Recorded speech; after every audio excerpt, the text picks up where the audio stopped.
Alright, everybody stand up, please. Just stand up muna. Now, kapag meron akong mga nagpapatuto, ilan lang sila. So this time, I would like everyone. So, you see, I've been doing this one almost every Sunday. Okay? Ganito yun. Hanap kayo ng partner, tapos in 1 minute, magsasabi kayo ng mga panalo nyo throughout the week. Maski isa lang. In 1 minute, sasabihin mo, ano yung win mo sa Panginoon? You need to say, ano yung napanalo mo? Ano yung napanalo mo this week na kasama mo ang Panginoon? And then I'd like you to do that with great confidence. Medyo tuturuan ko kayo ng yabang kasi puno na tayo ng palagi na lang mukhang walang alam. Ngayon, pag nagsasalita kayo ng panalo nyo, yabangan nyo. Hindi ko nakikita sa mga mukha ninyo. Parang sanay na kayong mga kimi talaga. Parang gusto nyo lang talaga mga kiming-kiming. This time naman gusto ko yumabang kayo. Parang ayaw niya yata. Hindi na ba kayo nagsasawa sa parang kimilang kayo? Magyabang kayo. At ipagyabang nyo, yung ginawa ng Panginoon yun. May Panginoon ba kayo? Amen. Parang wala kasi, parang hindi kayo natutuwa eh. Lahat ng may Panginoon, sabihin mo lang ganito, ipagyayabang kita, sabihin mo. Good. May 1 minute ka na ipagyabang mo. Tapos, bigyan mo ng pagkakataon yung kasama mo din. Alright? Magyayabang din siya. Kailangan, punong-puno tayo ng yabang. Yes. Boast in the Lord. Are you with me? Amen. Ipagyabang mo na pinagalingan ko ng Panginoon. O diba? Katulad nun. Ipagyabang mo, binigyan ako ni Lord. O diba? Hindi yung may ginawa ang Panginoon tapos kimi pa rin kayo. Taga-saan ba kayo? Taga-saan kayo? Basta ako, anak ako ng Diyos. Sino anak ng Diyos dito? Meron bang anak ng Diyos na para bang aanga-anga? Wala pala eh. E di, ngayon mo na-express, na anak ka ng Diyos. Kilala mo Diyos mo. Ang Diyos mo, tatay mo. Amen. O tapos mukha kang aanga-anga. O ngayon, hindi na pwede, right? Kapag ganoon, at gusto nyo, hanap ka ng partner. Bibigyan kita ng 30 seconds. Hanap ka ng partner. Move out. Manap ka lang, hindi mo kilala. Find somebody. Huwag yung kilala mo. Hanap ka lang, hindi mo kilala.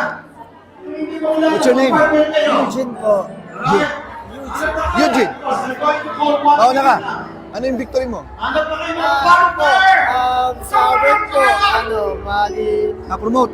Hindi naman po. May successful po kaming team building po last week po. Hanap ka? Okay. Begin! Then, Ipagyaman mo ang Panginoon. Ano po, na sa social media naman po, ako po, na-reach na rin po ng more than 10,000 followers po. Wow. Victory. Yes. Okay. Ako na. Apo, basta. Okay. May nag-give sa akin ng Arrow na polo this week. Wow. Worth more than 2,000. Appreciate that. And then there was an opportunity or there was a temptation na mag-react ako negatively sa isang words na tinanggap ko. But I was able to overcome it and I won. Love. So lalo na built yung attitude ng tao. Amen. I declare blessing upon you. Great. Saan ka nag-work? Ano po, basta online po. Sa online. Sa online. Ha? Work from home po. Work from home. Eugene. Matagal ka na dito? Opo. Ilan taon na? Ano po, mga... Naliligayahan ang tatay mo! Ang Diyos, naliligayahan sa'yo! Ginagawa mo yan! 5 months? 5 years. 5 years, oh. Ginagawa mo yan! Naliligayahan! Alright? I see. Amen. Gusto ng Lord, pinagyayabang siya. Oo, amen. Praise God! Palakpakan natin ang Panginoon! Now get back to your... Thank you, Jim. Thank you. Get back to your place. Now, get back to your place. Everyone, before natin pakinggan ang messenger today, our visitor, let's sing this song. I would like you to sing the song to remind you kung sino tayo, alright? Yes. Okay, Martina, can you put the Martina on the screen? Alright. Asan na yung kasama mo? Sige, wala na, ikaw lang? Alright. All right, everyone, please. Everyone, share your voice. Share your spirit. Ikaw yan. Awitin natin.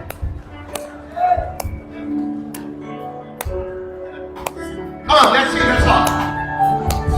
Many times can you hear the same God before you start to believe it? The enemy keeps whispering to me, swear this is the song that I'm hearing. Come on. I used to know who I was, now I look in the mirror and I'm not so sure. Come on, sing it. Lord, I don't want to listen to the lies anymore. The truth inside and the fire shines. I'll make you proud and I'll make you smile. I was made in the image of a perfect king. You looked at me and wanna change me. The truth inside, you truly love. I have got no strong, but I'm not good enough. I don't belong to the lies that belong to you. And that's the truth.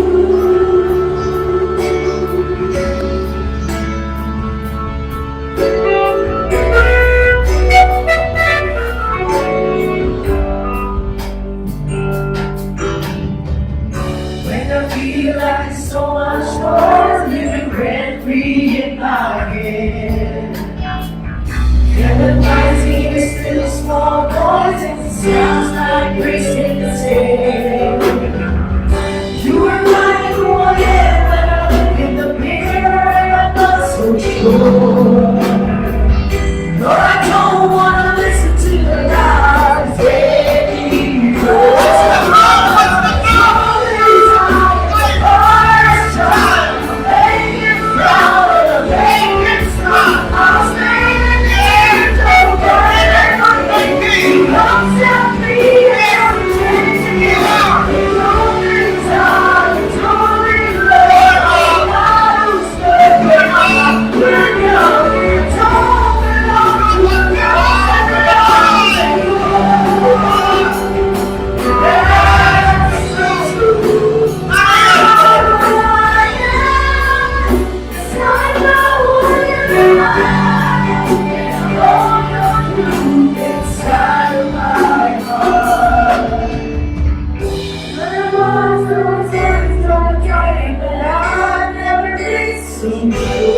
Remember, you're a son.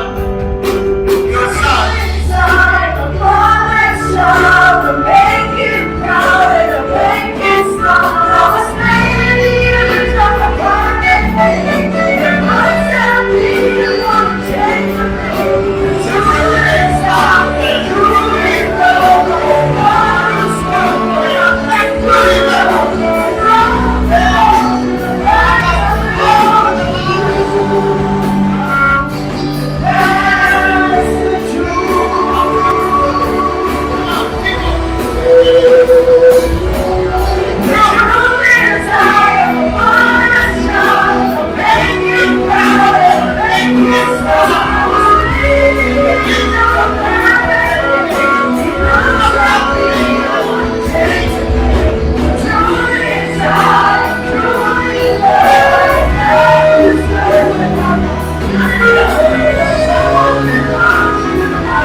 Before you sit down, I just want to remind you, you know, here on earth, you have a father that you don't see.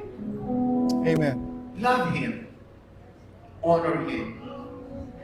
Do the best that you can. Never take him for granted. Make your mind always awake. Be conscious that though you are living here on earth as a human being, you're still a spirit. Amen. A spirit is your original condition. And God has given you this body. Amen. But never forget that while living on earth, you have a relationship that you need to continue to grow, to Amen. develop Amen. while you are in the body. Do not forget to honor your Father God. He is not away from you. He is right within you. And so everything you do here must be to the glory of the Father. After all, when we get out of this body, what comes next? It's only you and the Father. Amen. You and the Father are one. So let not yourself be disturbed by the things of the physical matters, though you need it in your physical body. But I want you to be always above, that your reality is in the Spirit. Can you please awaken your mind? Can you please make your heart always on fire? Amen.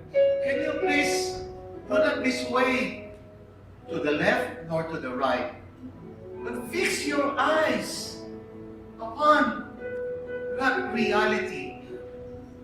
That reality is that God's Spirit and you are also Spirit.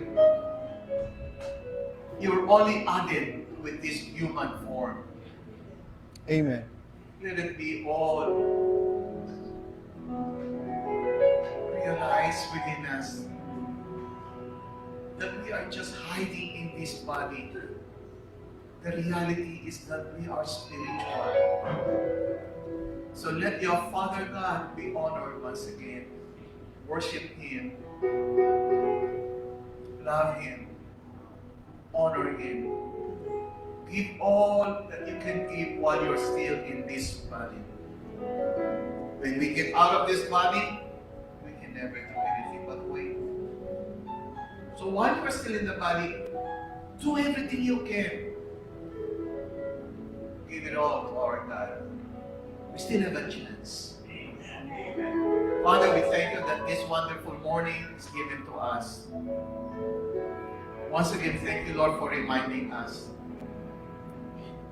that we are here on earth not to be drunk, not to be unaware, nor to forget, but we are here to remember, to be aware, to be awake, to be conscious, to be totally fixed, that while in this body, we know that we are spirit, and you, our God, Father, and we here are never separated. Amen. We're always one. So let not this physical world take us away from that reality. God is in us. He wants us only to experience life in this physical life. But let us not forget, we are not alone. We are not alone. We're always with the Father God. Father, we thank you. We give you praise, honor, and thanks in Jesus' name. Everybody will just say, big hallelujah. Hallelujah. Thank Amen. you. You may be seated. So let's welcome now our dear speaker today sent by the Lord. I appreciate that. When I invited him, invite ko siya, mga kapatid, you know what? He did not have a second thought. Siya ay lagi kong kausap whenever we are around with someone else. Lagi ko siya kasama among other pastors. At lagi kami nag-uusap kasi magka-frequency kami. I mean, same frequency. So, it's a big pleasure from my heart. Hello? It's a big pleasure from my heart to bring him here para makilala niyo siya. So that whenever I make mention of his name, kilala niyo na. Pagka same vibration ang aming spirit, and then yung mga nakikita ko, nakikita mo, we speak almost the same language. So I asked him to come over and say, bless us also with your spirit that the Lord has given you. And, well, ang pangalan po niya ay si Bishop Noel Anciano. Yan. And he days, he took himself today, this morning, lagi busy, ayaw mapaiwan sa church, yung wife niya, ang pangalan si Pastora Cora. Would you mind please, Pastora Cora, please stand up. And she's the wife. Meron silang twin, kambal. So, talagang magkamukha. Isa sa kanila sumama. At ito si Sister Marty. Isang Tayo ka na. young one. Yeah. Dito stand up. Ang age niya ay, how old is she? 16. She's only 16, but she's so tall, okay? And she speaks English. Now, without further ado, let us now call our dear pastor, our dear bishop, to speak before us. Bishop Noel, please. Let's give the Lord a gift. Ay, thank you. Praise God. Okay. So, maraming salamat. Alam ko na itong pulpitong ito ay hindi basta-basta pinagkakatiwala ni Doc Morphe. Doc Morphe, thank you very much for giving me this opportunity and a privilege because it's hard to step on his shoes, So, kaya it's my privilege to be here at naniniwala ako, bagamat sabi niya kanina, he invited me so that you will know me.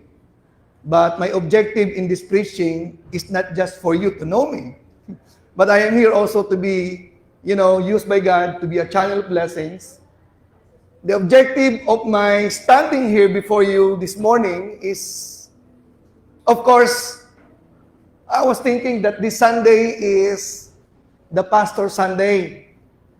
But I think it's better that it is moved, much better it is moved by this next Sunday, so that you will be able to prepare more on how are you going to express your appreciation. And the objective of the message this morning is for some to be reminded of who a pastor is and what is a pastor is, and for everyone to be leveled up or to be upgraded on how you will treat your pastor. Wow. Amen? Okay, so that's my objective. Pastor, I would like to comment on what you said a while ago. I really like you talking those stuff, kasi having with the same frequency, we are spirit, okay? Having that condition or identity. So, we are that into that kind of level. We are not just human trying to have some spiritual experiences, but we are spirits manifesting our spirituality in the human level. Amen? That's why I can see you as a spirit this morning. Amen? Okay, so thank you very much. The pulpit is mine and I will just flow. And before I do that, I would like to have my wife come up here to offer a short prayer before I proceed and dive into the message. Come on, please. Bihira kasing sumama to lalo na pagka umaga. Okay? Bihirang sumama. Come on. So, this is what I would like always to be doing whenever I would be invited. Sometimes in the church. Pero minsan lang niyang ginawa sa church at ayaw daw niya. Pero ngayon at least pumayag siya, mag-pray siya para sa akin. Ay po lahat ito, Mayo. One more. Sabi ko siyang preacher, gusto niya pa ako magpapray pa para sa kanya. So, pagbibigyan ko siya, so let's bow our head. Okay. Father, we just want to thank you this morning. We feel your presence. Yes. We are always aware, Lord, of your presence. And we are stepping right now into that dimension. It's a place where you are. Amen. Lord, we don't want to be like Adam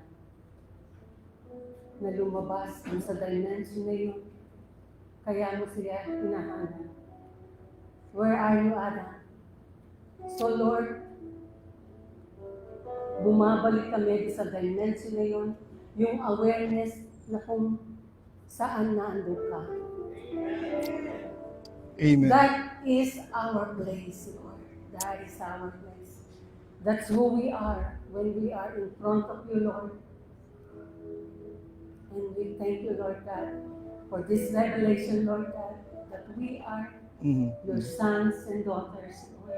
Amen. That we can access that dimension whenever we want to be in your place, oh Amen. Lord.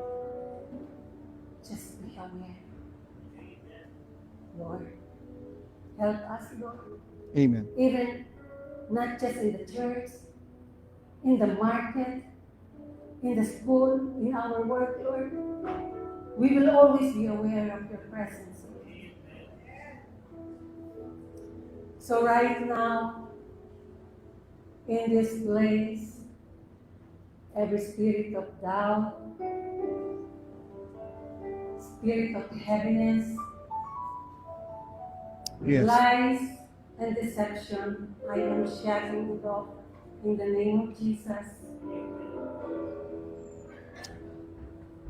Every spirit of rejection, depression, intrusive thoughts, I am shutting it off in the name of Jesus.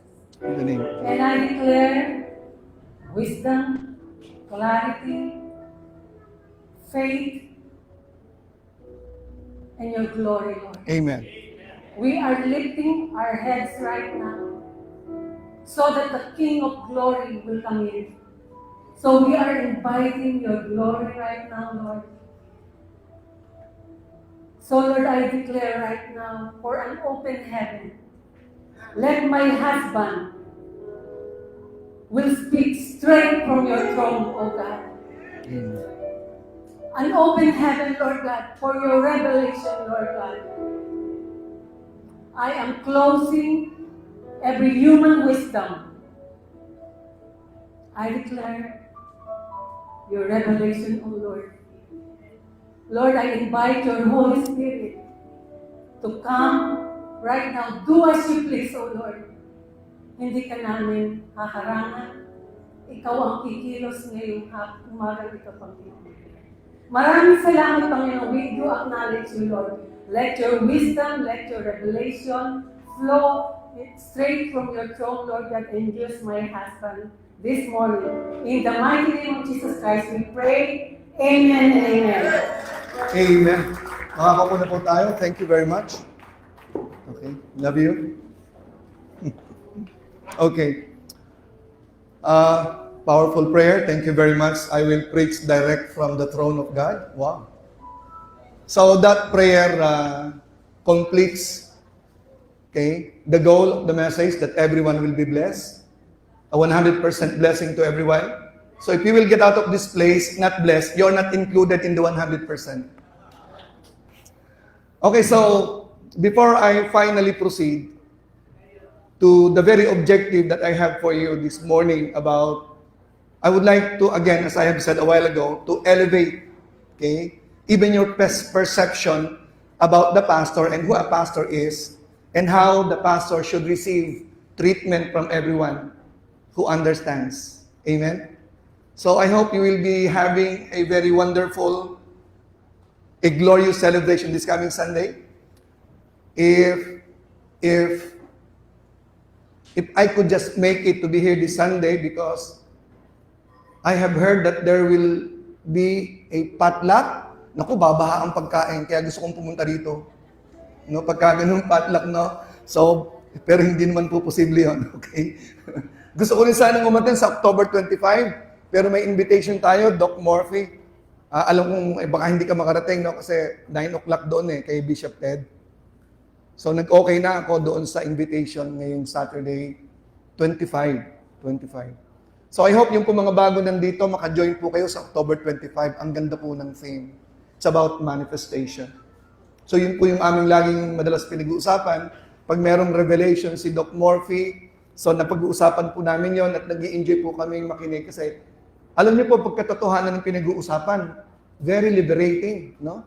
So ang sarap pong pag-usapan ng mga katotohanan. Isa pong palatandaan na ang pinakikinggan nyo ay totoo, number one.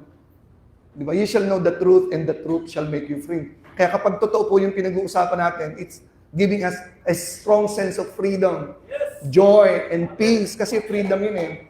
Pangalawa, kapag katotohanan po ang inyong pinakikinggan, meron siyang tinatawag na transforming effect. It is transformative. Nababago ka, at pagkatapos ng katotohanan, pag naririnig mo, you are drawn closer to God. Tatlong bagay po yun. Okay? So kaya po, pag nag-uusap tayo ng mga katotohanan, may blessing po talaga around. Kaya po mga Kristiyano, pag nagkikita-kita, ang pinag-uusapan ay mga katotohanan ng Diyos. Mga patotoo. Hindi po mga pasinungalingan. Okay? Patotoo po yan. Okay, finally,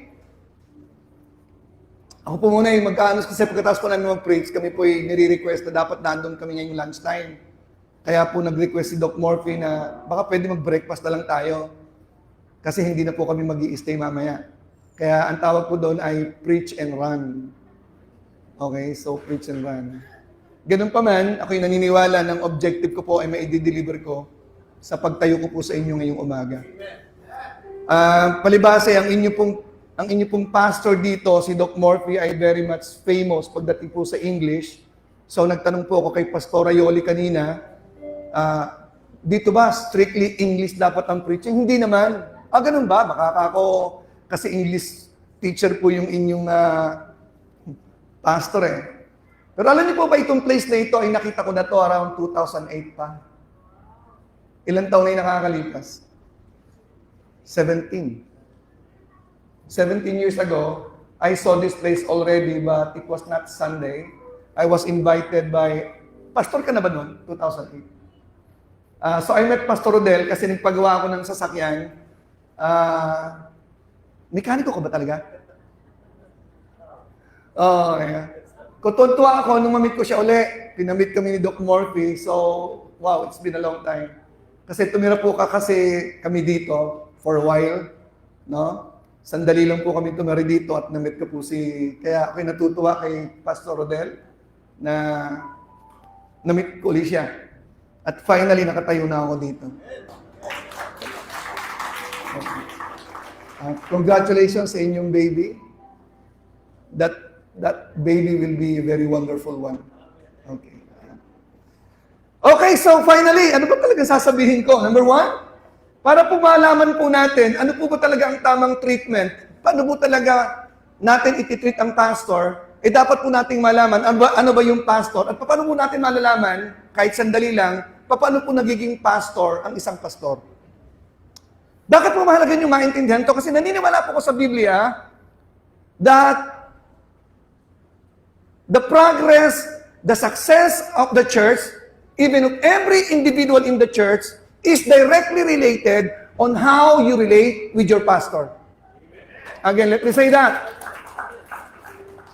I can prove that in the scripture strongly that your prosperity as individual, your success as individual is directly related on how you are treating your pastor.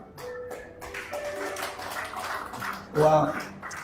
Bago po ako magpatuloy doon po sa mga bagong first-timer po natin nandito. No? So welcome po kayo. At lahat bang nandito na mga taga dito members na? Sino po dito hindi pa member ng church na to? Pakitas po yung kamay. So ibago lang po kasi kayo, Maggie, ano? Dalawang bagay pong importante sa buhay nyo nung nakilala nyo ang Panginoon. Dapat may church ka at dapat may pastor ka. Dalawang bagay na hindi pwedeng mawawala sa iyo. Doon po sa mga bago nandito, if this church and the pastor is in this church is not your choice, okay? Doc Morphy is not the kind of pastor that you want, or this church may not be your kind of church that you want, I hope you will find one. Because you are not just to be a believer in this world, to serve God in your own term. You are to submit to a pastor, you are to submit to a church and be active and use your life. No? So natutuwa po ako doon sa nag-testimony na may bios siya, na laging nagagamit yung bios. Alam niyo po ba tayo dapat, kung kotse, dapat be used. Be useful. Amen? Be useful. Okay. Paano ba nagiging pastor? Paano kayo naniniwala ng pastor ay pastor? Paano niyo malalaman ng tao na siya'y pastor? Sabi nga po sa isang grupo, sa amin ay marunong lang sumigaw, ginagawa ng pastor eh. Lalo na pagka magaling humampas ng pulpito. Pwede na magpastor. Ano ba nagiging pastor? Okay, so number 1, ang pastor po ay tinawag. Tinawag ng Diyos yan. Sa New Testament, sa Galatians 1:15, doon po natin makikita ang word. Doon po nanggaling po at tinawag ng Diyos. Galatians 1:15. Sabi po ni Paul, but when it pleased God, who separated me from my mother's womb, so maliwanag po, who sanctified me from my mother's womb, and called me by His grace. So nakita po natin yung word na called. Sa New Testament, yan po ay called or tinawag. Hindi po sinitsitan, hindi po kinalabit lang, kundi talagang tinawag. At kailan po tinawag? Sa sinapupunan pa lamang, pero sa totoo lang, sinabi niya po yan kay Jeremiah, bago ka pa na-form sa womb ng mom mo, tinawag na kita and ordained you. So ang mga pastor po ay predestined. Hindi yung tinulak or nagpastor ako kasi wala na akong magawa eh. Di ba? Ito po ay predestined calling. Hindi po ito dahil gumraduate ka ng Bible school, pastor ka na. Ito po ay tinawag. Okay? So, paano po malalaman ang tao ay tinawag? Number 1, meron po siyang tinatawag na personal testimony that he can look straight to your eyes and from shoulder to shoulder, he can bravely and courageously, with all his heart, can say to you that he is called by God. And that is personal and subjective. The objective aspect, pangalawa, he is gifted. Gifted siya. Meron siyang gift of preaching, teaching, administration, that is in the scripture. Hindi na po ako magbabanggit ng maraming scripture sa Bible. Dinidiretso ko na lang po. Kasi, para matapos ko po yung aking objective. No? Siya po ay gifted. Kasi ang pastor po ay gift din ng Panginoon sa inyo. Okay. So yun po yung katotohanan. Thirdly, para malaman niyo po yung pastor na siya po ay pastor, maliban po sa kanyang personal testimony na siya tinawag ng Diyos, pangalawa, siya po ay gifted and a gift at the same time for you, church. Pangatlo, meron po siyang buhay na binago ng Diyos, buhay na banal. Kaya nga sabi po, 1 Timothy chapter 3, blameless. Blameless in a sense that his moral life, wala kang masabi sa kanya. Hindi po siya living a perfect, sinless life, but his totality as a pastor, his life is morally upright. And then po yung pangatlo. Ano po yung una? Meron siyang personal testimony, validated by his gifting, and then thirdly, validated by his life itself. Nakikita niya po yan. Okay? And then pang-apat, meron pong sumusuporta, meron pong breed of people na ibibigay ang Panginoon sa kanya para pangunahan. The following. Wala pong leader na walang follower. Hindi po pwede yun. Di ba? Pag leader ka, may sumusunod sa'yo. Di ba? So yung testimony kanina ni Eugene, meron siyang follower.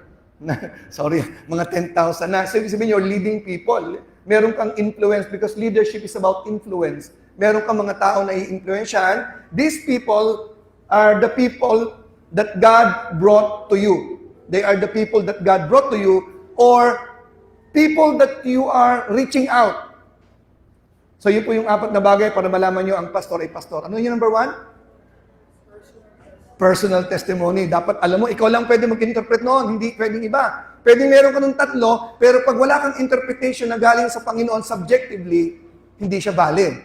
Pero kahit naman ikaw ay mag-testify na may calling ka, wala naman yung tatlong bagay, wala naman yung dalawa na yun, lalong-lalo na, wala ka namang buhay na nakikita, wala ka namang gifting, invalid yun. Dapat magkakasama yung apat.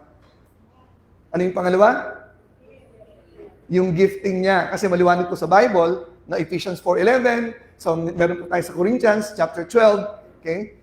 Yung ang gift ay pastor. And then, yung buhay po niya, makikita niyo talaga, meron siyang tinatawag na binago ng Diyos, nakita yung spirituality, maturity, yung kanyang love, yung kanyang humility, yung kanyang holiness, nakikita po sa kanya. Then pang-apat, may mga tao nakakakita nun sa kanya. At minsan po ang mga pastor, kung hindi pa po niya nararanasan yung pagtawag ng Panginoon, hindi niya pa nakukonfirm kay God, yung mga tao nagsasabi, alam mo, tingin ko may calling ka.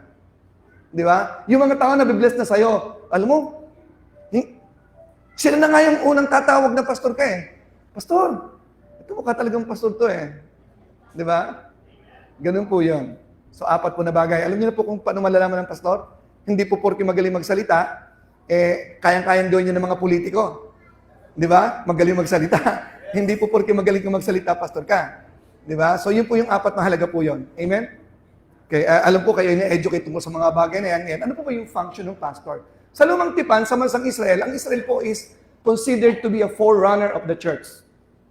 And in Israel, there are 3 kinds of leadership that are called anointed.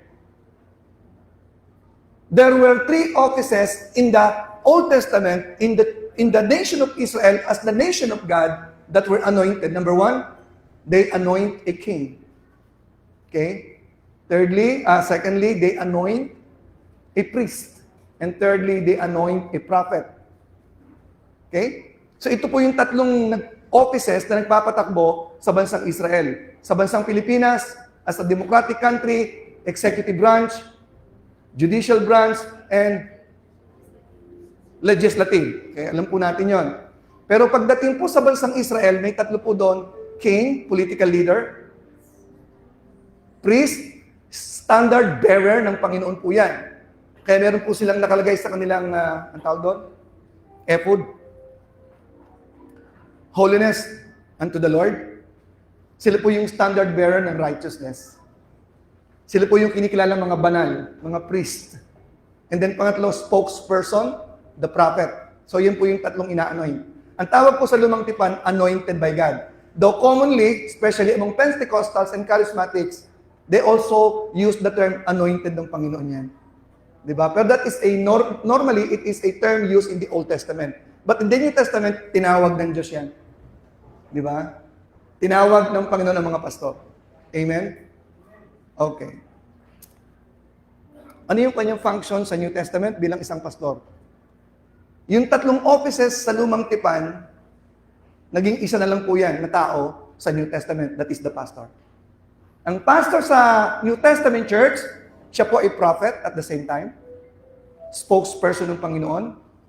Ang tawag po, as a prophet, spokesperson, feeder. Sa kanya nire-reveal ng Panginoon ng mga wisdom. Okay? Yun po yung pastor. Yun po yung prophet ang counterpart sa Lumang Tipan. Pero sa New Testament, ang tawag po sa Bible, kung babasahin niyo po ang Bible, hindi po tinatawag na pastor ang mga leaders. Ang tawag po sa kanila normally ay elders. Okay? Ang elders po bilang elders, sila po yung standard bearer. Ang counterpart po niya sa Lumang Tipan ay yung, pag sinabing elder, sila po yung bearer ng tinatawag na righteousness ng Panginoon. Kaya pag sinabing elder, ina-expect po maturity, holiness. Okay? So sa Lumang Tipan, sila po yung priest. And then, sa Bagong Tipan, yung political leader na king sa Lumang Tipan, ang tawag po sa New Testament, sa isang tao lang, ay bishop. Kaya po yung bishop, sa totoo lang, binago na lang po yan ngayon. Pag bishop ka, dapat matanda ka na naglilingkod sa Panginoon o kaya naman marami kang churches na hawak, bishop ang tawag. Ino-ordain po yan bilang bishop. Pero sa Bible po, kung titignan natin, yung bishop, yung elder at yung pastor, iisang tao po yon. Ano po ba? Ngayon, in-elevate po sa grupo natin, pag sinabing bishop, ilang church ang hawak mo? Ba, meron nagsasabing 50, meron nagsasabing 10, dapat 10. So, iba't iba po. Pero sa Bible, pag sinabing bishop, elder, and pastor, yung isang tao. Saan po na-pattern to? Kay Christ. Si Christ, ang tawag po sa kanya, is a prophet, priest, and king. He is the bishop of our soul, at kami po mga pastor ay local bishop ng local church. He is the bishop of the big church, the body of Christ. No? Si Christ, tinawag po sa Bible, prophet, priest, and king. Bilang priest, Siya po yung tagapamagitan, as mediator between God and us. So kaya po yung prophet, priest, and king si Jesus, yung lahat ng kanyang leader sa church, yun din po ang kanyang offices. Prophet, priest, and king. Okay. Alam po natin na ang ating pong, ang Christianity, ang tawag po dito ay kingdom. Di po ba? Except a man be born again, he cannot enter or he cannot see the kingdom. Okay? Seek ye first the kingdom. Ang body of Christ, ang tawag po ay kingdom, at maliwanag po sa Bible, Christ is called as King of Kings. He is the King of the kingdom. Heavenly kingdom and earthly kingdom. Okay? Amen? Are you still with me? Okay. There is a universal kingdom or a universal body of Christ, the universal kingdom, and He is the King of Kings. And He is the King of the kingdom. This church is a local kingdom. This is a local kingdom, a local church, right? Christ liveth in me fellowship. And the leader of this church is the king of his kingdom. That's why this is, when we say kingdom, the domain of the king. So I am just leading you to something. The pastor of the church is considered the king of the church. Doc Morphy is the king of this kingdom. Amen? Sa church, meron pong nag-greet sa akin sa cellphone. Ang tawag po ay king. King ang tawag niya kapag nag-greet siya. Hindi ko po inuutos sa church yan na tawagin niyo kong king, ha? And my wife, queen, hindi ko po sinasabi yon, pero meron pong church sa church na tumatawag na king. Sa cellphone, makikita niyo po yun pag nag-greet. A blessed day, beloved king. Grabe, no? So, nakuha niyo po yung, yung wisdom tungkol doon. So, I want you to look at your pastor, Doc Morphy, as your king in this kingdom, the local kingdom. Now, how would you treat a king? How would you treat a king? Alam niyo po ba kung bakit po si Esther, sinabi niya, if I perish, I perish? Kasi pag hindi pinatatawag sa court ng king, at bigla kang pumunta ron at na-displease ang king sa'yo, pwede kang ipapatay. Kaya sinabi niya, if I perish, I perish. Sige, lalapit ako kahit hindi ako pinatatawag kasi urgent eh. If I die, I die. Ganun po katindi ang respeto nila sa king. Bawal ang nakasimangot sa harapan ng king. Pag hindi nagustuhan ang pagmumukha mo, di ba? Hindi maganda yung makeup mo, baka ipapatay ka ng king.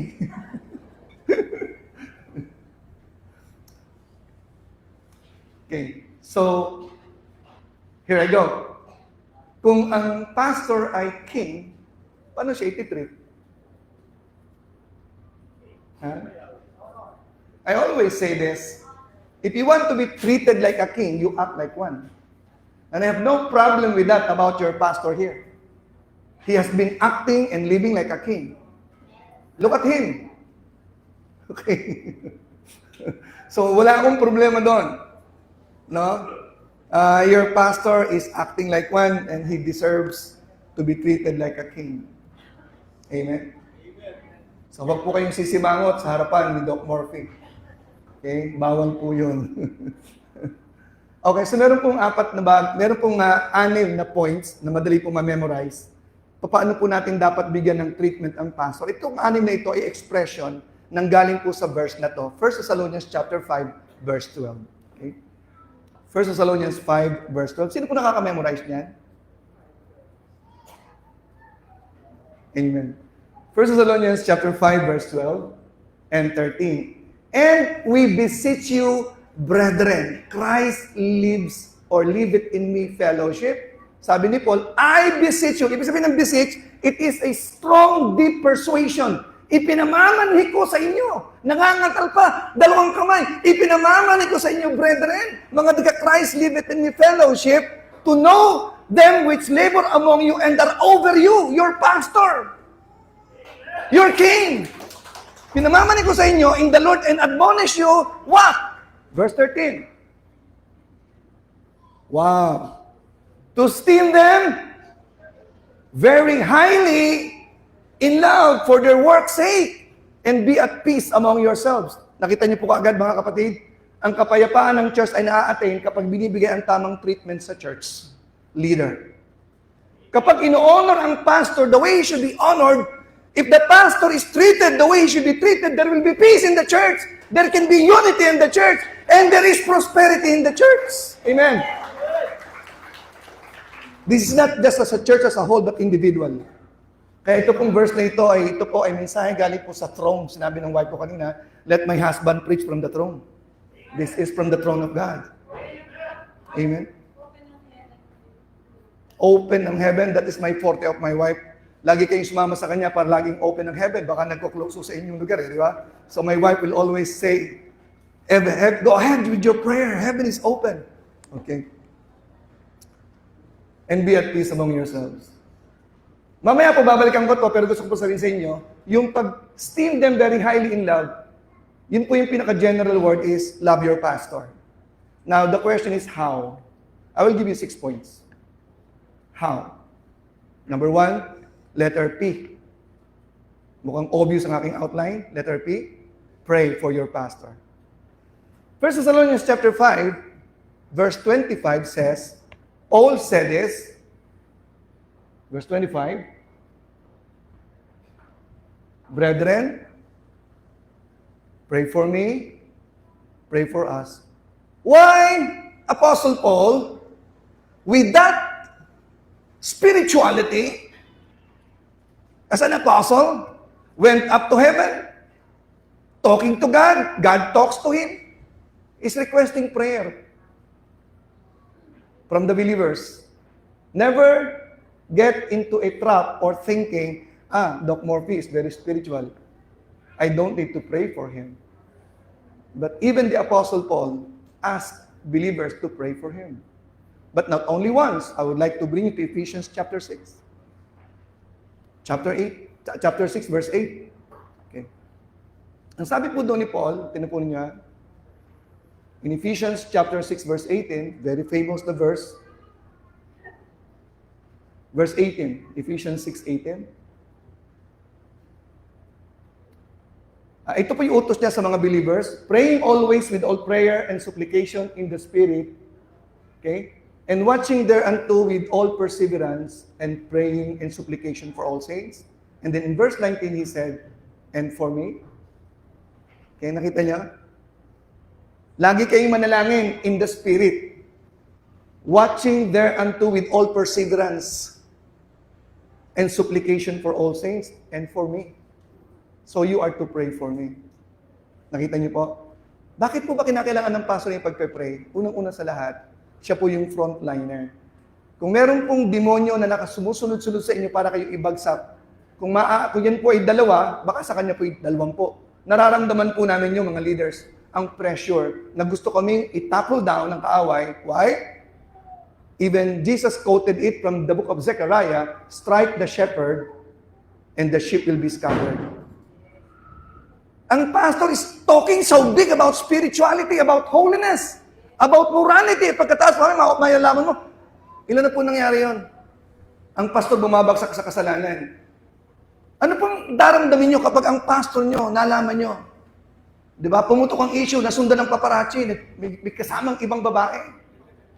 Di ba? Anong sasabihin nyo mga men? Si pastor nga kami pa kaya? Ang hindi. Naalala ko po sa Bukidnon, na-involve po yung mga pastor sa mga scam. Marami po mga members na na-discourage, hindi na po nag-church. Ang iba naglipatan po. Pagka tinatanong yung mga members, ang kanilang sagot, si pastor nga Okay? So kaya nga po, ang target po ni Satan ay ang pastor. Kapag binagsak yung pastor, madami pong apektado. Strike the shepherd and the sheep will be scattered. Pray for your pastor. You can express your love to your pastor by always including him in your prayer.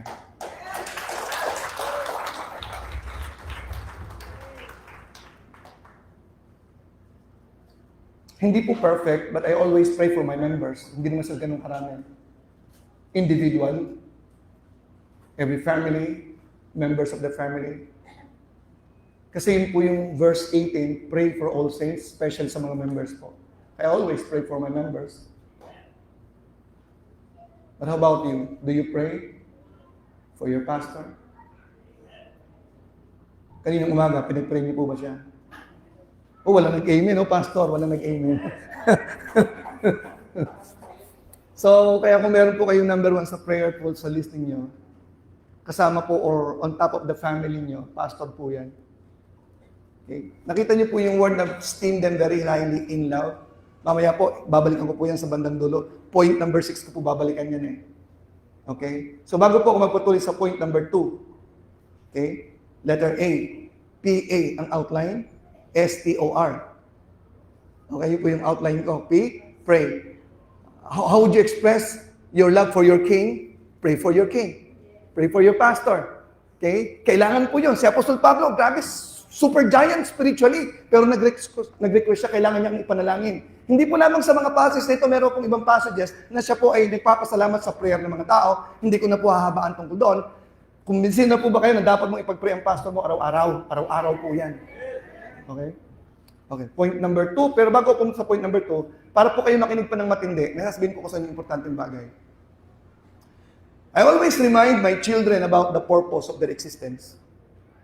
Because we believe, and I believe, that unless a person finds the purpose of his existence, he has not yet started to live.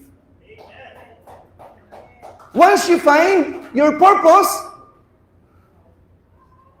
believe it, live with it, do it excellently, and you will have a very fulfilled life. A very prosperous, powerful life living your purpose.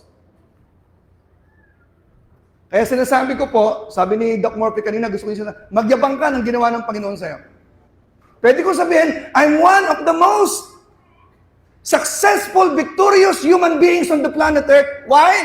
I am living my purpose. I know I was called by God, or I am called by God to be a pastor. At ito yung sinasabi ko sa mga member. Salamat sa inyong palakpak. Nagpapakapastor ako kasi calling ko yan. Kayo, nagpapaka-membro ba kayo? Amen?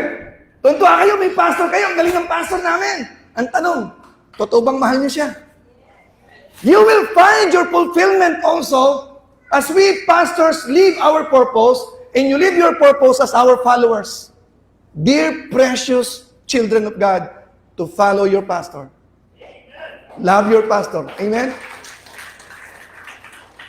The most fulfilled member of the church is the one who is doing his purpose for his pastor.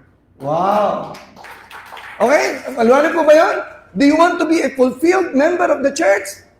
Okay? Live your purpose while you are here. And I have remaining 5 points pa. Letter A. Ano po ba yung letter A? Okay.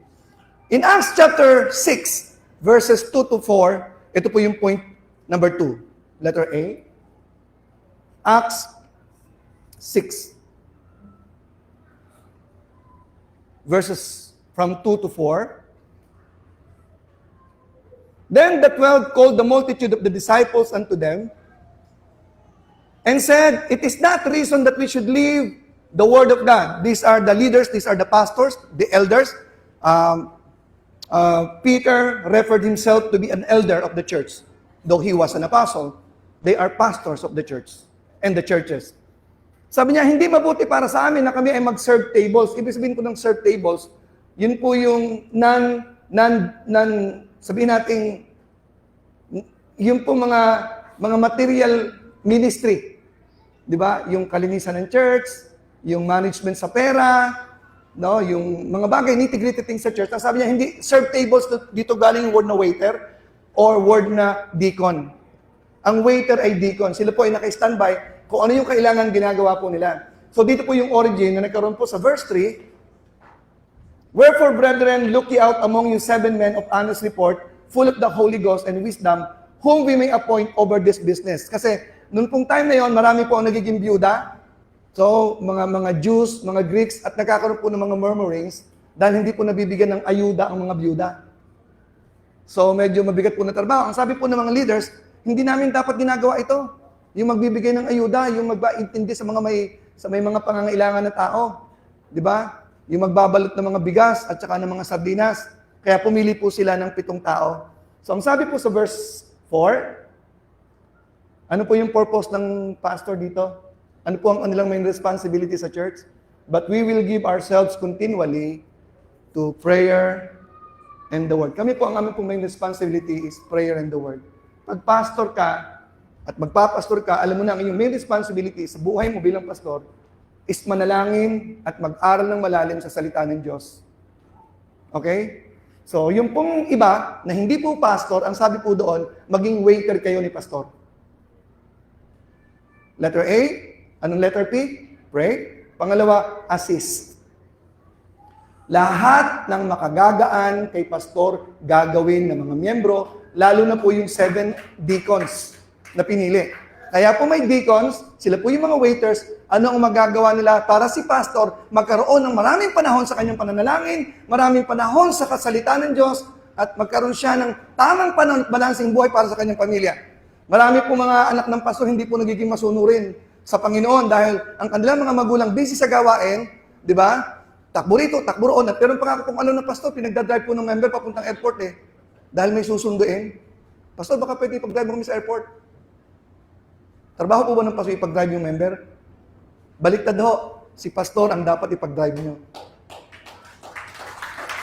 Pag nabalitaan niyo ang pastor nyo, maglakbay na malayo, Doc Murphy, pwede bang, kasi libre ako sa tanay, pagda-drive kita. Sagot ko pa yung gasolina. Wow! Lakas ng amen dito. So assist. Mahal nyo yung pastor, alam nyo ang responsibility ng pastor, prayer and the word. So tayo mag-a-assist para maging magaan ang buhay natin. Sa akin, pagpapastor, meron po nag-offer na maglilinis ng bahay. Meron nag-offer po minsan, pinaglaba po kami. Problema lang po yung lalaki, nag-offer na maglalaba, binata siya. Pati po yung diaper na disposable, nilabahan, nakasampay. Napakabait na bata. Okay? So ano po ba yung makakagaan? So kung mahal niyo yung pastor nyo, di ba, huwag niyong i-overload. Di ba? Ano yung makakagaan sa kanya, gagawin po ninyo. Amen? So hindi po ako magtatagal dyan. Assist. Letter S, dito ako magtatagal ng konti. Ano po yung letter S sa palagay nyo? Alam na alam nila. Ano yan? Support. Support financially. Meron pong denominasyon na sila po bilib na bilib sa pastor. Kapag ang pastor ay nagpapatuloy na maglingkod, kahit hirap na hirap sa buhay. Yun po yung sikat doon. Yung ang pastor nila, butot balat na, pag nagpipreach yung sapatos ay nakanganga, parang gutom din. Nakakalungkot kasi merong pastor minsan na kapag nag-preach, nagpapaawa. Di ba? Palagay ko hindi mag-i-invite si Doc Morpo dito na nagpapaawang pastor. Kahit siguro mukhang kawawa, pero hindi naman nagpapaawa. No, hindi naman siguro ganun. Kasi hahamunin yung mga tao, tapos pagpunta mo sa pulpito, magpapaawa ka. Hindi ko na ho nadadala yung mga family ko sa McDonald's man lang o Jollibee man lang. So hindi po ganun ang image ng pastor. Pero ang pastor po number 1 dapat sa church, sila po yung mga, lalo na yung pastor na pinipreach ng inyong pastor dito, ang tataas ng mga spirituality, pagkatapos di ba, yung damit niya paglalabas, gunit-gunit, mukhang hindi naman kapanipaniwala yun, di ba? So support financially. Alam niyo po ba sa Korea before, hindi na daw masyadong kung ano yung yaman ng membro, dapat walang membro na mayaman pa kaysa pastor. Ang kanilang pinapayaman ng pastor nila, kaya umaangat ang buhay ng mga tao. Kaya po ba natin dito yan? Pag bumili ang member, pag ang member ay may fortune, dapat ang pastor meron din. Walang bibiling member ng Mercedes-Benz, ang pastor lang Mercedes-Benz. Sa Korea, ganun po yun. Doon mahirap pong gawin. Di ba? Kaya po ang Korea ay naging grabe ang kanilang pag-spearhead sa spirituality, mga Koreans. Okay, support financially. I would like to bring you to Philippians chapter 4, verse 17 to 18.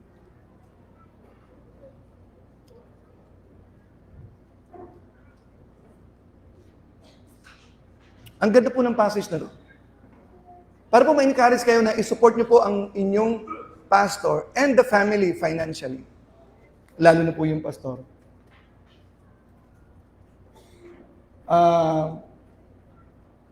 I-direct So, dito po ay tumanggap po si Apostle Paul ng sustenance financially, offering, no, support financially.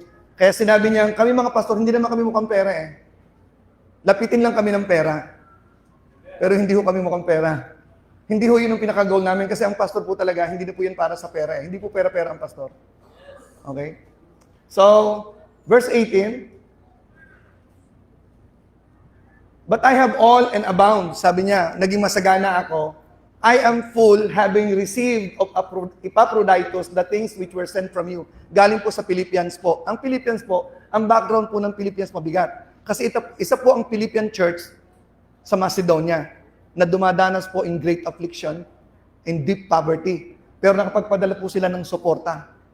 Huwag niyo pong hintayin na marami kayong pera para kayo, sa kanila ako magbibigay kay pastor, sa kanila ako mag-give kay pastor. Next appreciation na lang. Di ba? So, ang background po nito malalim. Nagpadala po sila kahit sila po ay wala. Hirap. So, yun po yung background ng Macedonian Church, di ba? In Corinthians.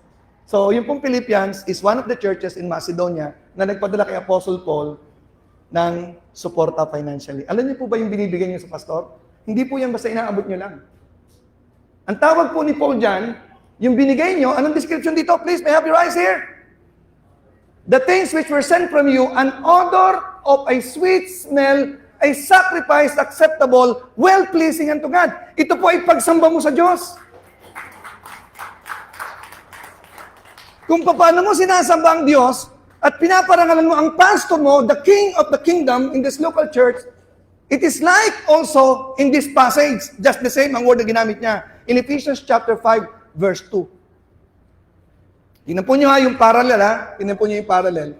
Ephesians chapter 5, verse 2. Okay. Wag na po natin tingnan yung verse 1. Sa verse 1 po, in-encourage tayo, be followers of God as dear children, walk in love, as Christ also hath loved us, and hath given Himself for us. Inialay ni Jesus ang kanyang buhay para sa atin. Anong term na ginamit? An offering and a sacrifice to God for a sweet-smelling savor. May have your eyes on me now? Ears. Yung ibinibigay nyo sa manggagawa o sa pastor ninyo, ang katumbas noon ay kung paano inialay ni Jesus ang kanyang buhay sa Diyos as a sweet-smelling savor, just the same. Are you not encouraged about that? Na magbigay kayo sa pastor? Pareho lang, grabe ang lalim. Ang lalim ng kaisipan. Hindi lang po kayo nagbibigay na, kaya kung magbibigay po kayo, pakiingat lang po.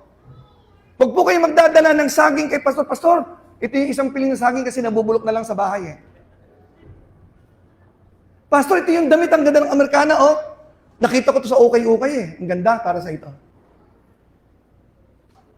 Okay? So, ibigay po natin, ano po ba yung tatanggapin ng Diyos na sweet-smelling savor? Kasi po yung pong kanilang pagbibigay is with sacrifice. Nawan niyo po? Kaya sabi po ni David, I will not give anything to God which costs me nothing.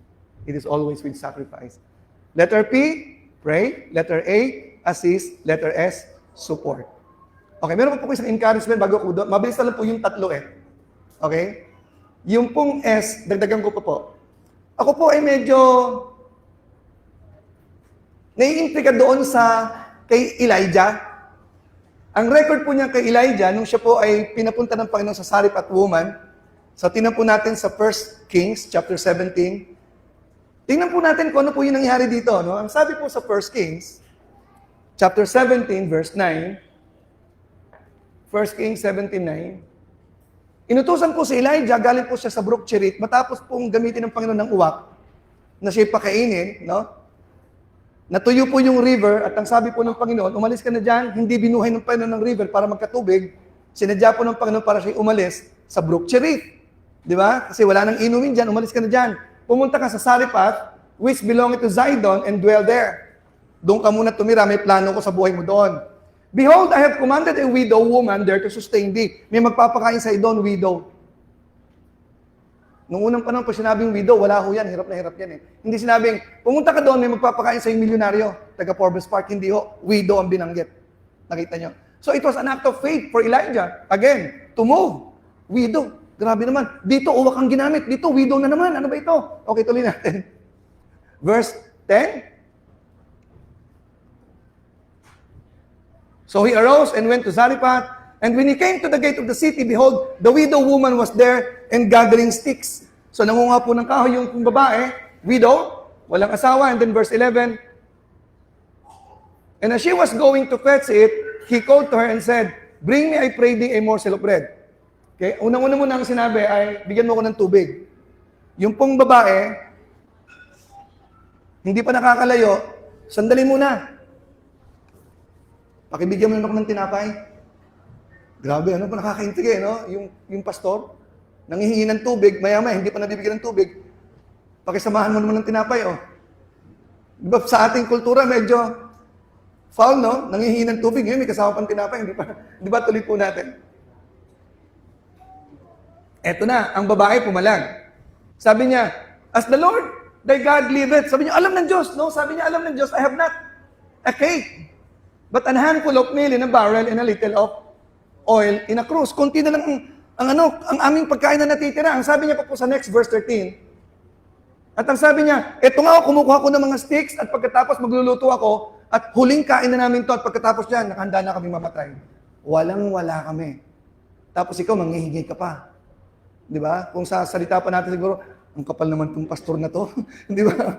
Pero may plano kasi ang pastor kasi bold siya nagsasalita. Okay, tuloy po natin sa verse 13. Ang sabi po ni Elijah, kasi alam ni Elijah may inutusan akong babae doon, pakakainin ka, sigurado yon. Di ba? Nakita nyo? Kaya siya po nag-insist. And Elijah said unto her, fear not, go and do as thou hast said. Okay, okay lang, sige, magluto ka muna para sa inyo. Pero, unahin mo muna ako. Anong tawag doon? Ang kapal naman talaga itong pastor na to. Pero binigay, sige, kumain, magluto ka muna, pero unahin mo ako. Di ba dapat family first? Di ba? Last meal mo na, ibibigay mo kay pastor? O sa anak mo? Sige nga. So, pinapakita dito ng Panginoon kung gaano katindi, di ba, ang pagsuporta sa manggagawa. Ang sabi po dito sa verse 14, thus saith the Lord God of Israel, okay, hindi mauubusan ka ng iyong pagkain kapag inuna mo ako. Yan ang ibig sabihin niyan, verse 15. Yan po yun eh. And she went and did according to the saying of Elijah, and she and he and her house did eat many days. May verse 16 pa po yan. Okay. So nakita po natin dito, gusto ko i-point out sa inyo, ganun pinapahalagahan ng Panginoon ng kanyang manggagawa. Kapag inuna mo ang manggagawa, sinuportahan mo siya, huwag mong intindihin ang pangangailangan mo, dadating at dadating sa'yo, miraculously ang mga pangangailangan mo. There will be a manifestation of blessing. That's how God honors, okay, ang kanyang manggagawa, ang kanyang pastor. 4. Yung 4 at saka po yung 5th, eh sabi ko madali na lang po, halos isa po yan. Tingnan po muna natin sa 2 Chronicles 20:20. 2 Chronicles 20:20.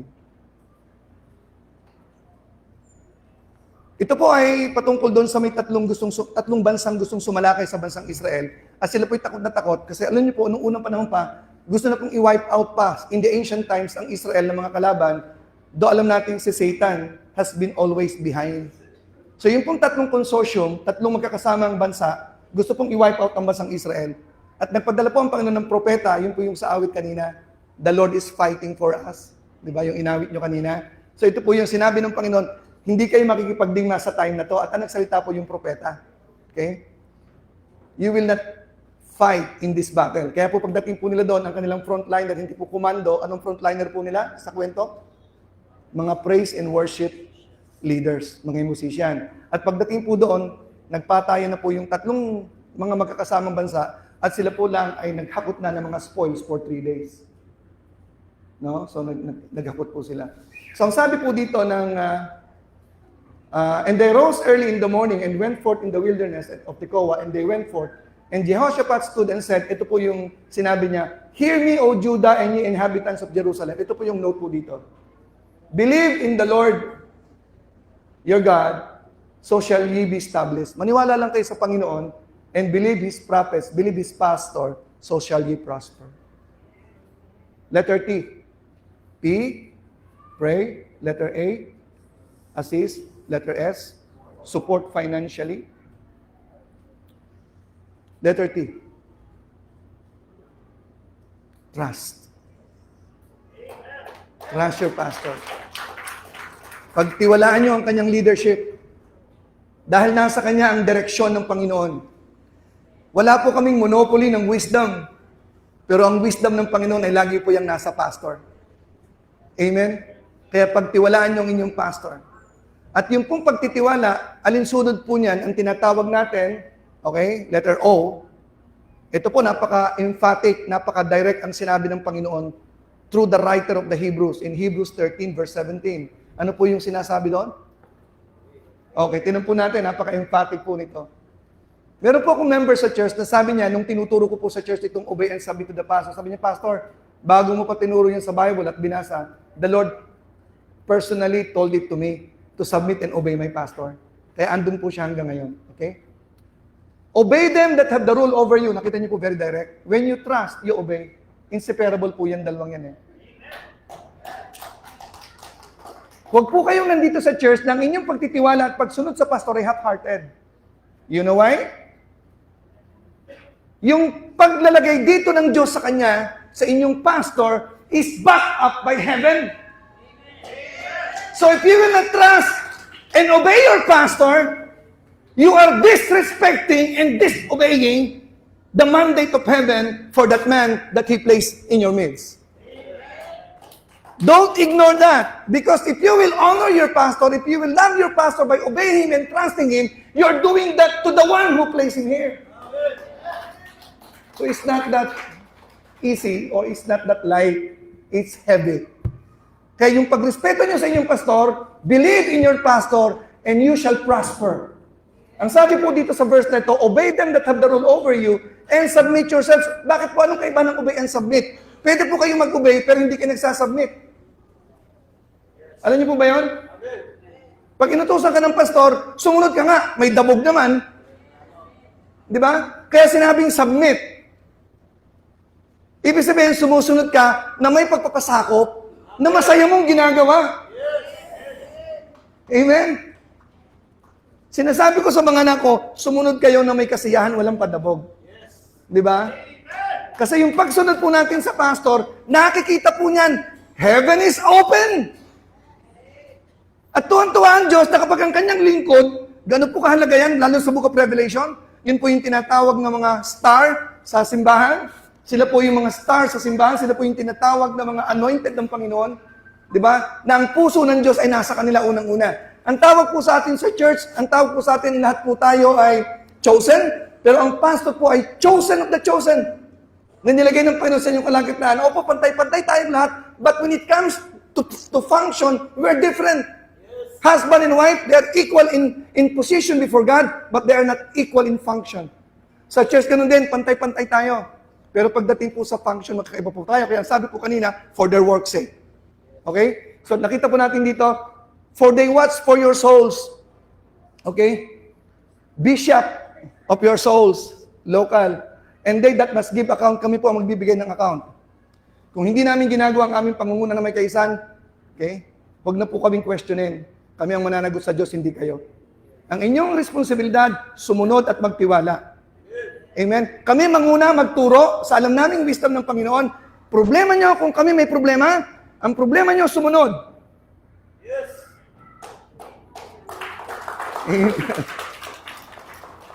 Okay. Lalo na si Pastor Del, ang pinaka number 1 characteristic ng leader, Pastor, sumusunod. Amen. Leadership is about followership. Amen. Ang sabi dito, that they may do it with joy. Ang sarap po kapag ang pastor ay pinaparangalan at sinusunod. Okay? Ang sabi po doon, and not with grief. Yun po yung sinabi ni John, na ang kasiyahan namin ay ang sumunod ang mga tao sa Panginoon. And then, ituloy po natin, may verse pa yung karugtong. Para sa inyo po to. Hindi yon, yung tuloy doon. And not with grief, because it is not beneficial for you. Nakalagay po yun eh. Yung karugtong po nung verse na yun kanina. Bakit ito na kaagad, no? May karugtong yung kanina, verse 17. It is not, okay, that they must give account, yon, for that is unprofitable for you. Kapag hindi po kayo sumusunod, okay, tinataboy niyo po ang pagpapala ng Diyos sa buhay niyo. Hindi po profitable. it is very profitable. It is for you to be blessed by God beyond and beyond. If the pastor, as being the representative of God, okay, is treated well, obeyed well, trusted well, supported well, assisted well, and prayed for very well. Okay? So last but not the least, ano yung letter R sa palagay niyo? Wow, alam na eh. Sana hindi na ito yung pinrisk ko. Alam na nila, Pastor? The letter R, respect. Balikan po natin ang 1 Thessalonians. 1 Thessalonians chapter 5, verse 13. Okay. 1 Thessalonians 5. Dito po ako nagsimula kanina, dito po ako magtatapos sa verse na to. Gusto ko pong tingnan niyo po yung mga words na ginamit dito. To esteem them very highly in love. Ano po yung esteem sa Tagalog? Estimahin. Dadagdagan lang natin ng mahen, ahen. Estimahin. Estimahin. Estimahin. Paano i-estimahin? Hindi lang po sinabing highly. Ibig sabihin, estimahin, pakitunguhan, highly, hindi lamang po highly, very highly. Wow.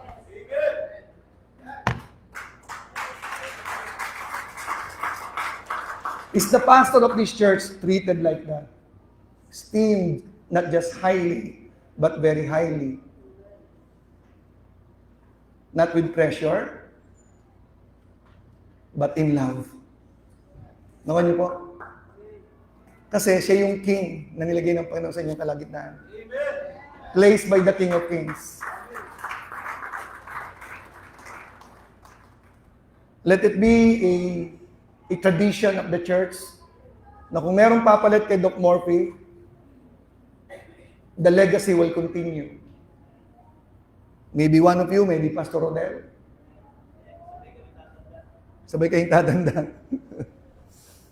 Okay, so may sabihin ako sa inyo na sana masakyan niyo pa to. Alam ko naman kayang-kaya niyo sakyan to. Alam po natin na maliban sa mga asawa natin, ang pinakamahal po natin ay ang ating mga magulang at ang ating ina. At madalas po nating naririnig na sabi nga nung kami lumalaki pa, pinangangaralan kami ng mga matatanda namin, mga lola, igalang niyo ang inyong mga magulang. Dahil tagtarin man ang butot balat, ang inyong katawan, hindi pa sapat yan. So, ilayin po yung naririnig eh. No? Kaya ganun po natin minamahal ang ating mga magulang. Ang ating ina, ang ating ama, mahal natin ang ating asawa. May sabihin po ko sa inyo importanteng bagay. Sa Bible, ang utos sa nanay, sa magulang is, obey them. Obey your parents in the Lord. And then honor your father and mother. Nawan niyo po. Pero pagdating sa pastor, iba. Esteem very highly yung pastor niyo. Bakit? Pag nag-iba kayo ng paniniwala ng mga magulang mo, mag-iiwanan na ho kayo eh. Mamahalin mo siya bilang nanay, pero hindi na siya susundin mo kasi may pastor ka na. Siya yung dapat mong igagalang higit sa nanay mo. Kasi siya ay representative ng Panginoon dito sa church, hindi ang nanay mo. Pag nag-iba kayo ng paniniwala ng asawa mo, umiskerda na ho yan. Di ba? Alam ka naman sabihin ng asawa mo, ayaw ko na sa pastor niyan, sama tayo dito. Hindi, din tayo sa church na yan. Diyan tayo akong lagay ng Panginoon. Di ba? Nawan niyo po. Yun po yung pagrespeto na meron tayo sa pastor. Kasi sinabi po ng Panginoon in the book of Matthew, na hindi siya naparito upang magdala ng kapayapaan, kundi ng sword. Di ba? Tabak. Father will be against son, mother will be against daughter, parents will be against the children. Di ba? Kaya makita po natin, ganun po kahalaga ang pastor, dahil ang pastor ang susundin ng nanay, ng tatay, na inaway ng asawa, mga anak na pinalayas ng magulang dahil sa pananampalataya, ang susundin niya ay ang kanyang pastor. Nakuha niyo po? Nasakyan po ba natin? Ganun po. Kaya po ang command po dito, esteem them very highly in love for their work's sake. Yung respetong meron ka, respeto, napakataas kasi siya ay representative ng Panginoon. Amen. Siya ang visible Christ. to rule the kingdom, the local kingdom. Amen? Ano po yung letter P? Bilang pagmamahal kay pastor, pray. A, gawin ang lahat na makakagaan kay pastor para siya ay hindi naman papetiks-petiks, kundi para siya ay magkaroon ng enough time to pray at lalong lumalim ang kanyang pag-aaral kasi kami mga pastor, ang isang characteristics po ng pastor ay masarap mag-aral. Masarap mag-research yan.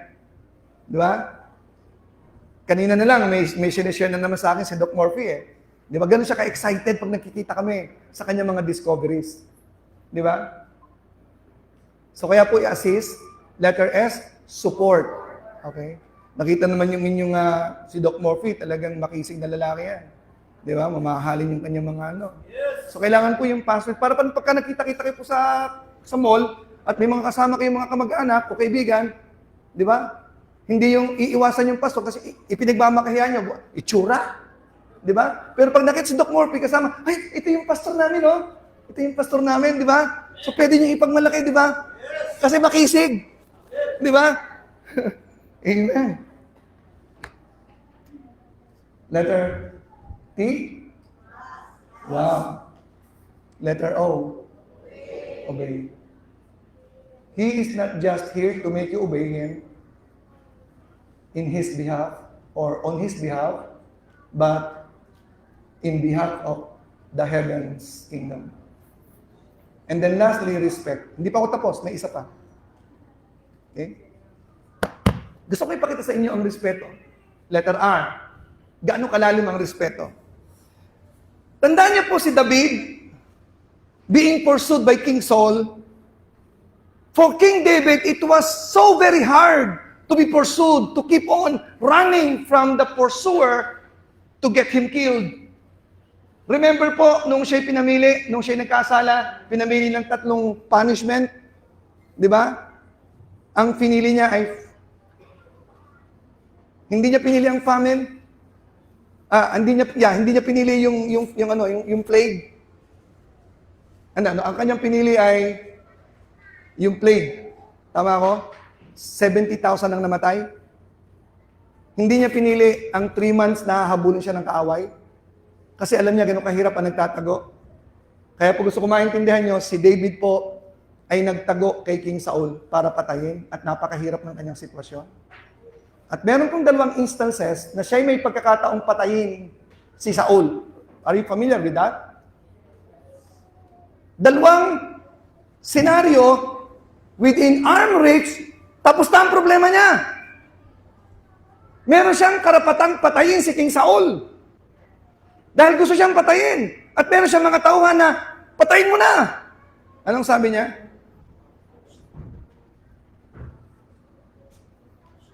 In Psalms 105, verse 15, ito po ang sinasabi.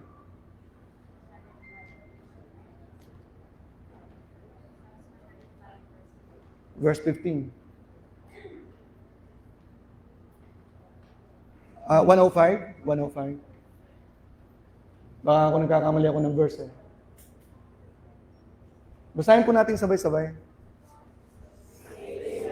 Touch not mine anointed and do my prophets no harm. Huwag na huwag po kayong gagawa ng ikasasama ng loob ng pastor ninyo. Huwag na huwag ho kayong magsasalita ng anumang bagay katulad po ng ginawa ni Miriam at saka ni Aaron na nagkaroon ng ketong dahil sa kanilang panglilibak kay Moses. Dahil nakikinig ng Diyos ang lahat ng inyong sinasabi patungkol sa inyong pastor. Kung meron kayong sasabihin sa pastor nyo, ang pogi talaga ng pastor namin. Di ba? Ang galing talaga ng pastor namin. Di ba? Isa po yan sa hinahangaan sa mga pastor, lalo po sa GEMAPEC. Di ba? So, natutuwa ako na ako'y nagpunta rito. Kahit anong gawin ko sa sarili ko, I cannot outshine or outsmart your pastor. Dapat ganun lang po naman talaga yon kasi mistisyo yung pastor nyo. Nagkataon lang na pareho kami ng taste, magagandang aming asawa. Katulad ni Pastor Rodel. Di ba? Nung ako'y dumating, nakakulay blue din ako. Minsan pareho kami ng relo. Di ba? Okay. Nakita niyo pong sabi ni David, 1 Samuel chapter 24, verse 6. 1 Samuel 24. I hope I'm hitting it right. According to my memory recall. Ayan. And he said unto his men, sige na, para matapos na yung pagtatago natin. Naku, papatayin mo na andyan na oh. Ang kinuha niya, gumunting lamang siya or pumiraso siya ng damit para ipakita kay Saul. Dapat patay ka na pero hindi kita pinatay. Bakit po? Ganun ang kanyang respeto sa anointed. Kahit gusto siyang patayin ni King Saul. Alam niyo ang kanyang katuwiran? Nandun po ako minsan sa isang lugar na yung pong governor ay naging kaibigan namin. Ang sabi po ng governor, nagka-testimony sa amin. Sabi niya, ako'y pinagdududahan ng kalaban ko, ng katunggali ko. Kasi siya po ay nasuspend po yung dating governor, siya po yung pumalit. Yung siya nakaupo na, ako'y pinagbibintangan. Ang sabi niya, na gusto ko daw ipapatay si governor ganito. Okay? Hindi ko babanggitin, kilala po itong mga personalidad. Pag binanggit ko yung pangalan niya. Hindi ko, sabi niya, gusto ko raw ipapatay. Alam mo, sabi po ng governor na nakaupo, isang born-again Christian, member ng Baptist, somewhere in the province. Pambihira naman talaga. Bakit ko siya ipapapatay? Pwede mo siyang patayin ng Diyos anytime. Yun po yung naging katuwiran ko ni David dito, bandang dulo eh. I will not touch, di ba? I will not stretch out forth mine hand against him, saying he is the anointed of the Lord. Ganun po katindi ang respect ng pastor sa kapwa-pastor. Lalo na po mga miyembro. Hindi ko dudungisan ang aking kamay. Ba? Hindi po natin may iwasan. May mga pastor talaga na nagpo-fall sa kasalanan. Pero wala tayong karapatan na manakit at magdagdag pa ng anumang bagay sa kanyang pinagdaanan. Di ba? Hindi po natin katuwiran. Tao lang din naman kami. No. We are spiritual being. Binanggit na kanina ni Doc Morphe. Binanggit ko na rin sa inyo. Di ba? Pero hindi naiiwasan. Bisan nangingibabaw yung salaman, hindi yung espiritu. Nagkakaroon ng failure ang pastor. But we are not. We don't deserve any harm from anyone because that is a commandment from God. Tayo pong lahat ito tumayo.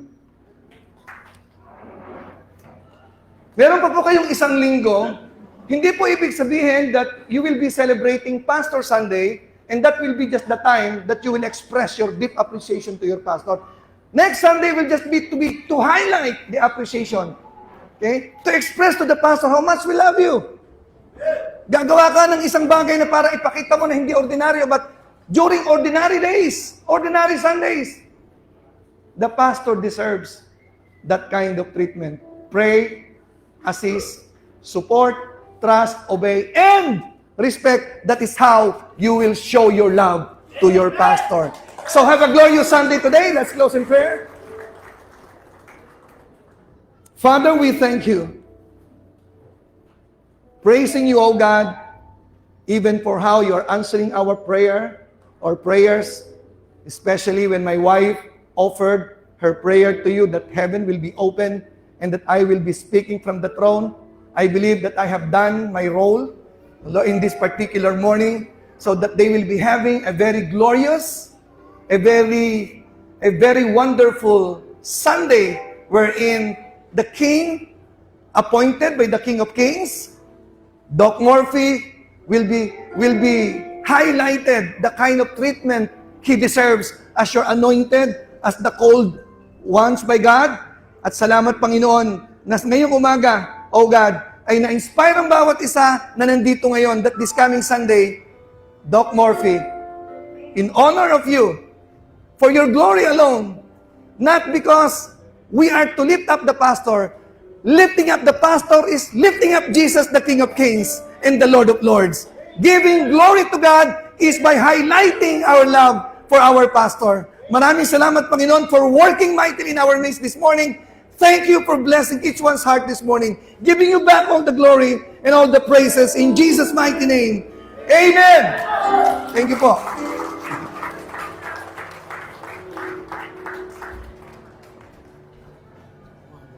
Amen. Amen. Sige po, typing mo po muna sandali. At yan naman po natin ang ating. Tayo po ba'y napagpala sa mensahe ng Panginoon? Bigyan natin na isang masigabong palakpakan ng ating Panginoon sa buhay ni Bishop Joel na isang napaka-buti bigyan ng